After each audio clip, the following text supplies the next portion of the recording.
तो यहाँ पे देखिए आज हमारा टॉपिक है what could happens if you fire concrete.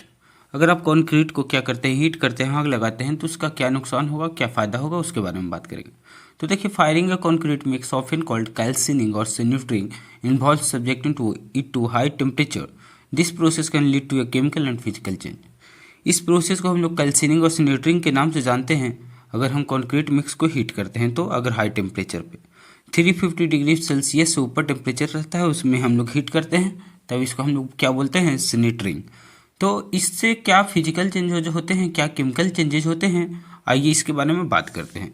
तो अगर बात करें कि इसमें सबसे आगे कि हाइड्रेशन लॉसेस और वॉल्यूम लॉसेस जो इसका होगा, वॉल्यूम लॉसेस जैसे होते हैं कि वहाँ पे क्या होता है, हीट ऑफ हाइड्रेशन कम हो जाएगा, जिससे क्या होता है कि सीमेंट कंक्रीट मिक्स को क्या डिहाइड्रेट हो जाते हैं, जिससे हाइड्रेशन लॉसेस होंगे। इसके बाद बात करें कि इसमें वॉल्यूम चेंजेस जो होते हैं, फायरिंग में induces volume changes due to release of gases impacting of several intensity और डेंसिटी और पोरोसिटी ऑफ मटेरियल।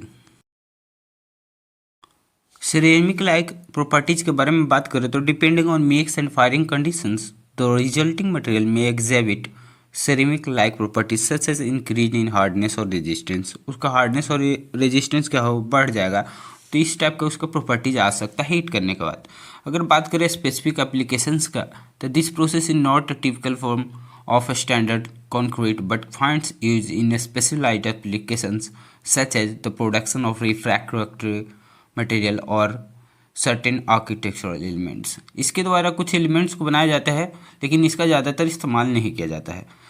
अब बात करें एक स्ट्रक्चरल चेंजेस के बारे में, तो देखिए सीमेंटियस मटेरियल जो होते हैं में undergo changes in crystalline structure potentially improving strength और ड्यूरेबिलिटी।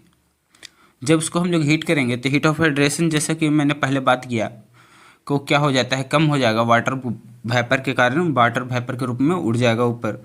तो उसके बाद में क्या होता है, इसमें कुछ कुछ चेंज आएंगे स्ट्रक्चर में, जो कि क्रिस्टलाइन स्ट्रक्चर हो सकते हैं या पोटेंशियल इंप्रूविंग स्ट्रेंथ और ड्यूरेबिलिटी को इसको इंक्रीज कर सकते हैं।